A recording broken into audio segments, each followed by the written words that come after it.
Pulang sekolah, Prizi melihat si kembar dan memanggilnya, serta mengajaknya pulang bareng. Karena sekarang Prizi free di hari Jumat saja, pulang sekolah langsung pulang, tidak ada kegiatan apa-apa lagi. Alin Ulin pun menengok dan melambaikan tangan kepada Prizi. Saat di jalan tiba, ngobrol tentang ujian sekolah, bagaimana nanti. Setelah semua sudah terjawab, Prizi pun tiba-tiba ingat Vero duduk di belakang. Prizi pun menanyakan kepada Alin dan Ulin. Tadi gue lihat tas Vero kagak ada di tempat biasa dia duduk. Kenapa Vero pindah? Kalian berantem? Prizi langsung berasumsi bahwa Vero pindah. Alin dan Ulin pun tidak menceritakannya. Tapi karena dirasa feeling Prizi, gak mungkin Alin dan Ulin pun tidak menceritakannya. Akhirnya Alin dan Ulin pun menceritakan semua kejadian apa yang menyebabkan Vero pindah. Setelah tahu itu, Prizi membodohkan dirinya dan sudah cukup. Prizi pun membalas chat Vero seperlunya. Apa yang ditanya? Hingga Vero bertanya, Prizi, kamu kenapa? Prizi pun membalas, kamu yang kenapa Vero? Saat Vero membalas, Prizi pun tidak membalas balasan chatnya dan akhirnya mereka pun putus. Prizi pun lega karena tidak ada drama lagi. Beberapa minggu kemudian, kabar Vero jadian dengan cewek yang Prizi pernah dengar dari Alin dan Ulin. Cewek tersebut adalah cewek yang disukai Alfi awal masuk hingga kelas 3 ini. Prizi makin gak percaya. Maksudnya apa melakukan hal ini? Lalu Prizi pun berpikir kembali, tapi ya udahlah, semoga mereka cocok dan tidak saling menyakitkan atau ada yang kecewa. Saat itu sedang ada pensi. Prizi sangat sibuk mengurusi adik-adiknya yang mau tampil tari. Prizi tipe yang cuek sekali. Bahkan bisa dibilang ia bisa kerja sendiri. Ia biasa melakukan kegiatan sekolah sendiri. Ia tipe yang memilih dalam hal untuk pertemanan, karena ia pernah dikecewai oleh teman yang lumayan dekat dengan dirinya. Saat itu Prizi sangat cantik dan elegan. Banyak yang memperhatikannya, tapi ia tak peduli.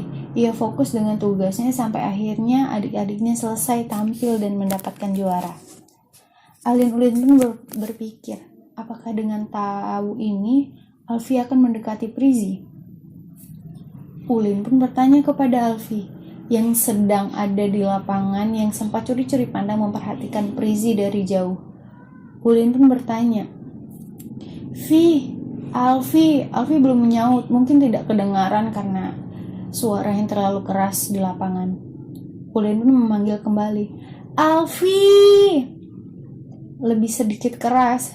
Alfi pun menengok dan menghampiri lebih dekat keberadaan si kembar. Alfi pun berjalan mendekati si kembar, lalu berkata, apaan Ul?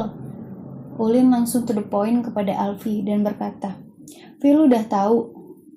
Alfi pun menjawab, udah Ul. Terus, ucap Ulin. Ya udahlah, dia cewek yang Alfi suka dari pertama masuk sampai sekarang, maunya sama Vero. Lalu Alin menjawab, lu masih suka sama dia? Sebenarnya lu udah nembak dia belum sih? Udah enggak. Setelah gua tahu ini, dia udah tahu gua suka dia. Tapi dia menunjukkan dia gak suka gua, ucap Alin.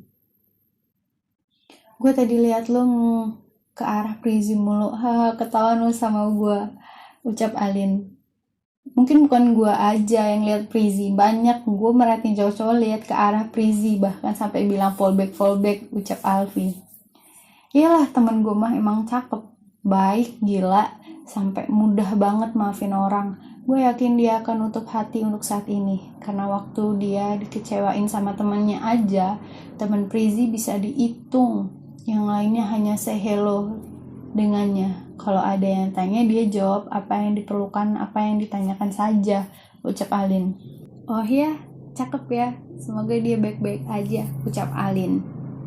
Ulin si cablak langsung menyemprot ke Alfi. Suka bener lo ya, hahaha. Dengan suara ngakaknya itu, Alfi malah senyum-senyum dan membuka HP-nya. Alin pun bertanya kepada Alfi yang sedang membuka HP-nya.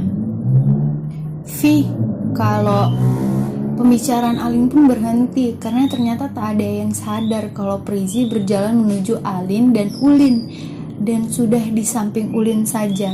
Prizi, Ulin, Alin, kalian sudah makan? Ucap Prizi yang memotong pembicaraan Alin yang tidak Prizi ketahui.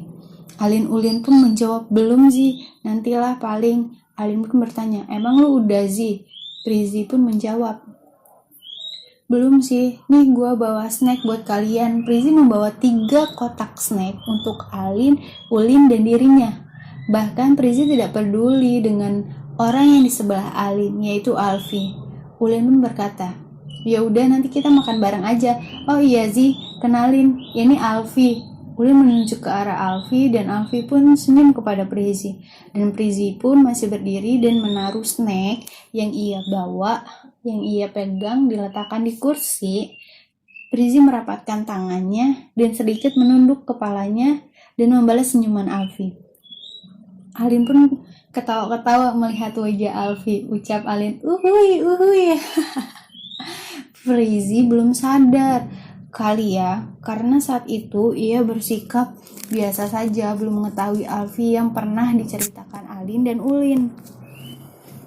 Prizi pun memberikan 1 kotak pertama ke Alin dan 1 kotak kedua diberikan kepada Ulin dan 1 kotak terakhirnya adalah miliknya. Tapi ia menghargai teman si kembar dan diberikan kepada Alfi. Prizi, ini, berkata kepada Alfi yang kebingungan. Alfi pun menjawab, kagak usah, buat kamu aja. Gak apa-apa, saya bisa barengan sama mereka, nunjuk ke Alin dan Ulin, ucap Prizi. Prizi pun duduk sebelah Ulin dan memberikan snack miliknya kepada Alfi. Terima kasih ya, ucap Alfi sambil senyum kepada Prizi. Prizi pun berkata, sama-sama. Saat mereka makan snack, mereka pun saling berbagi di situ. Yang tadi banyak ngobrol, saat kedatangan Prizi sempat hening dan hanya terdengar musik berisik dari panggung utama. Alin pun membuka omongan kepada Prizi. Gila lu keringetan gitu Zi, ucap Alin. Prizi yang duduk dan sedang minum air, dan setelah minum Prizi pun menjawab, iya kan seksi kesibukan gue, yang gimana dong? Ucap Prizi. Saat Alin bilang Prizi keringetan, Alfi langsung melihat ke arah Prizi pun berkata, kuncit kenapa rambutnya Ji? Biar nggak gerah. Prizi yang sedang megang HP pun menjawab, iya bentar, ini lagi minta tolong yang bawa kunci rambut mau pinjem, punya gue hilang. Alin pun ngobrol-ngobrol dengan Alfi dan Ulin ngobrol dengan Prizi sambil makan makanan yang dibawakan Prizi. Tak lama ada yang ngantar kunci rambut kepada Prizi. Adik didik tari dari Prizi. Kak Zizi, ini kak kuncitnya. Prizi sedikit kaget saat ada yang menghampirinya. Lah, kan aku tanya siapa yang ada. Ada, aku pinjam, nanti aku ambil sendiri. Adik didiknya pun menjawab, gak apa-apa kak, aku tadi lihat kakak di sini sekalian aja. Ya Allah baiknya, makasih ya, aku boleh pinjam, ucap Prizi. Iya kak, sama-sama, aku langsung ke sana ya kak, boleh kok kak. Prizi pun menjawab, iya makasih ya, iya kak sama-sama. Adik didiknya pun langsung meninggalkan Prizi. Prizi pun langsung kuncit 1. Saat kuncitan, Prizi sambil ngobrol dengan Ulin bahwa ada yang chat sampai spam, tapi Prizi nggak tahu orangnya dan nggak pernah Prizi bales. Saat kuncitan, Alfi ngeliatin Prizi dan berkata, cakep kayak boneka. Gitu Al. Ucap Prizi ke Alin. Alin hanya ketawa-ketawa. Tak lama Prizi pun menerima telepon dan Prizi pun bilang kepada Ulin dan Alin, gue ke depan dulu ya, sambil menyentuh tangan Alin dan Ulin. Prizi pun melihat ke arah Alfi dan berucap, duluan ya. Alin, Ulin, dan Alfi pun menjawab, iya sih semangat. Alfi pun sedikit menundukkan kepalanya tersenyum sambil berkata iya. Saat Prizi pergi, Alfi berkata, baik amat ya anaknya. Ini jatah dia dikasih ke gua, apalagi pas diantarin sama adik didiknya, ucap Alfi.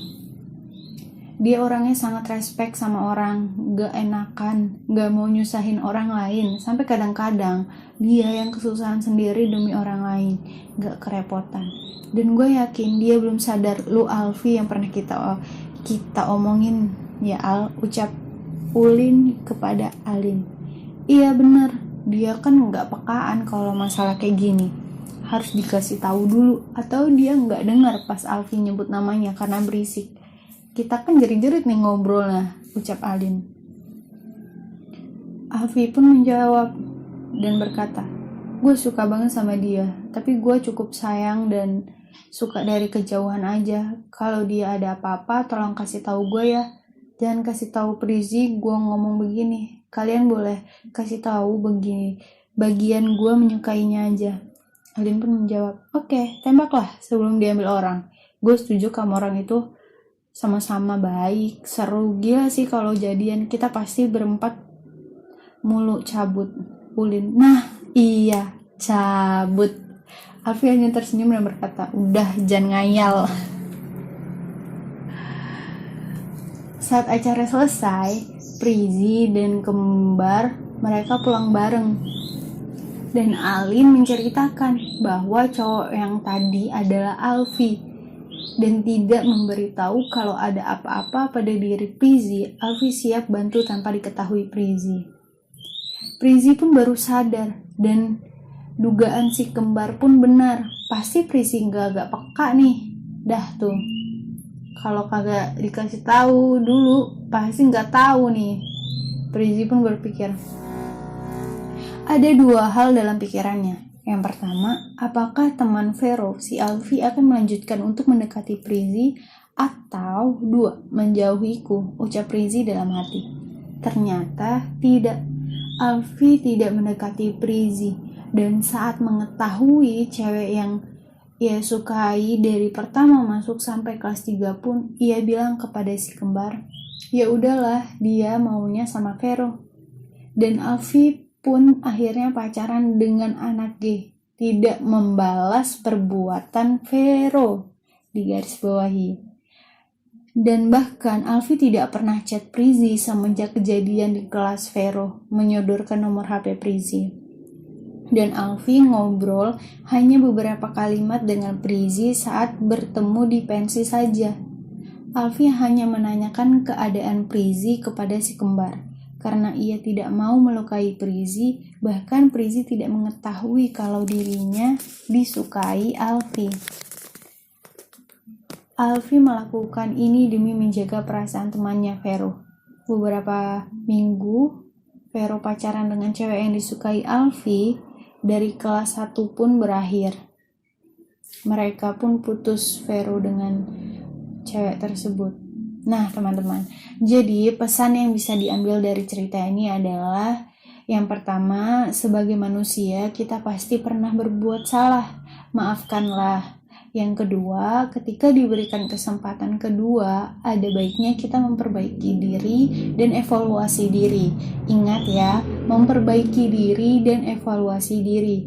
Lalu yang ketiga, hargai perasaan orang di sekeliling kalian.